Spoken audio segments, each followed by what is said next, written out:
Toonbeely is the newest roller coaster at King's Dominion. If you had told me a few years ago the Washington, D.C. metro area was getting an S&S free spin, I would have assumed it would have gone to Six Flags America. This is one of the few S&S free spins not built by Six Flags, and it opened in the spring of 2022. While the ride itself is fine, Toonbeely also headlined a completely reimagined section of the park. So in this video, I'll be reviewing Toonbeely and also explaining why this is a positive addition to King's Dominion. The land where Toonbeely is located was previously known as Congo and Safari Village, and this area looked way different just a few years ago. The land was home to the beloved Volcano the Blast Coaster, an intimate invert featuring 2 launches. That ride literally shot riders out of a volcano and then treated guests to 4 different inversions as the track wrapped its way around the structure. This was arguably the park's most popular attraction, and fans were devastated by its removal in 2018 due to maintenance issues. Shortly thereafter, King's Dominion also removed the Crypt, a Huss topspin located across from Volcano. The removal of these 2 attractions decimated Safari Village. Something had to be done. For the 2022 season, King's Dominion transformed Safari Village into Jungle Expedition. This land featured all new thematic elements. The 2 remaining rides were rethemed and renamed, with the most notable being the Avalanche Bobsled being turned into Reptilian. The ride looks much different with its orange paint scheme. And most importantly, the entire area received a shiny new attraction in Toonbeely. Adding an S&S free spin seemed like an odd move for Cedar Fair. It seemed like a Six Flags move, to be honest. There were 8 different free spins in North America, and 7 were owned by Six Flags. Cedar Fair is famous for adding large custom roller coasters, and fans were distraught thinking that Toonbeely was their replacement for Volcano, especially because it was the chain's only roller coaster added in 2022, and was a smaller free spin nonetheless. But this isn't the Volcano replacement. Toonbeely is a replacement for Crypt. When viewed in those terms, it is an upgrade. King's Dominion fans will have to wait a little longer for the land's signature attraction, but the park knows they need to add something big to replace Volcano. But back to Toonbeely. The ride looks great. Cedar Fair has been improving their theming in recent years, and Toonbeely is another example of this.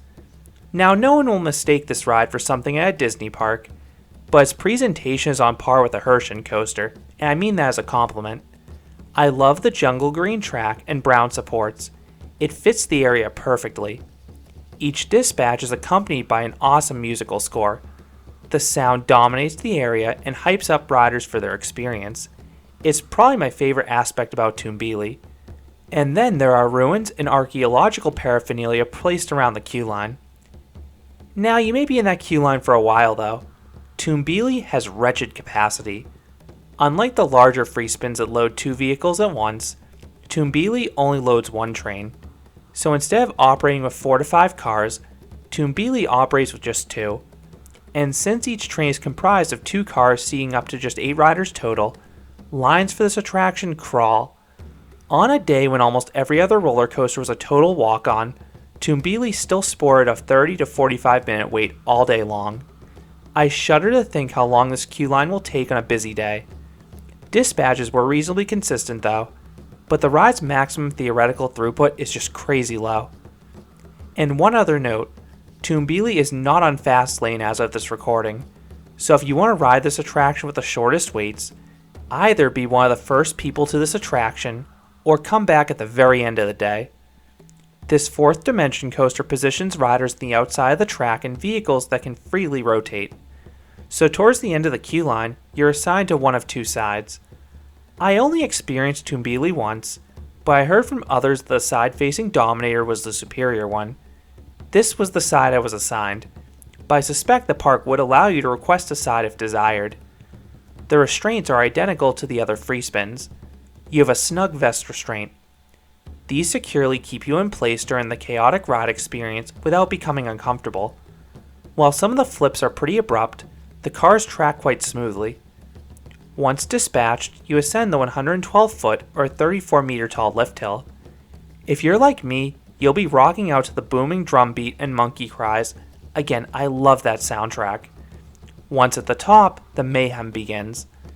No two rides will be identical because the cars rotate freely based on the weight distribution and inertia, but there are magnetic fins positioned along the course that can influence your direction of travel and almost always cause a flip in certain locations. The first of these magnets is located on the initial drop off the lift hill, which results in a rapid and disorienting flip. The second bunny hill has another set of magnets. On my ride, my vehicle was flipping forwards into the hill, but the magnets jarringly forced my car to flip in the opposite direction. This stunted my car's momentum. Had it pushed me in the direction I was going, I suspect I would have had non-stop flipping for the rest of the ride.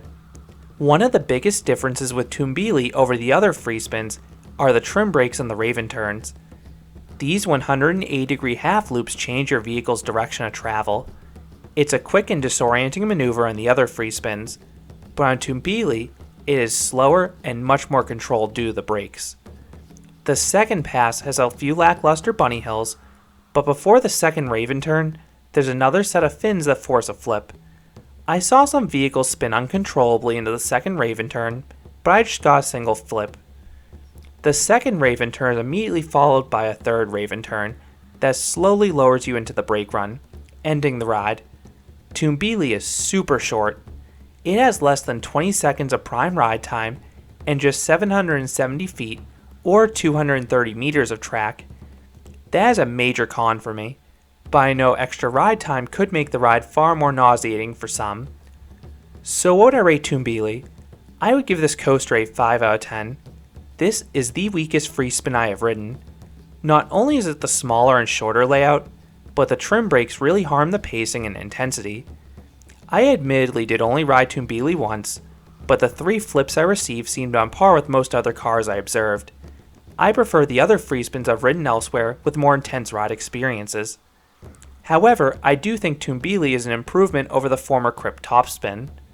The ride also offers a different experience than any of the park's other coasters, and I love what Kings Dominion did with the ride's theme and presentation. The coaster seamlessly fits into the revitalized Jungle Expedition area, and I cannot wait to see how this area continues to evolve over time. So while Tumbili isn't one of Kings Dominion's top tier coasters, it definitely has a place in the park's lineup, and it is worth a spin quite literally, as long as the wait time is manageable. Again, that capacity is going to be an issue. So those are my thoughts on Tumbili, Kings Dominion's newest attraction and the only roller coaster Cedar Fair installed at any of their parks for the 2022 season. What are your thoughts on this ride? Do you like the S&S free spins? Let me know if you think this is one of the better or weaker free spins out there. If you enjoyed this review, I'd appreciate it if you gave this video a like, and you consider subscribing, because there'll be a lot more roller coaster and amusement park videos here at Canopy Coaster. Thanks for watching.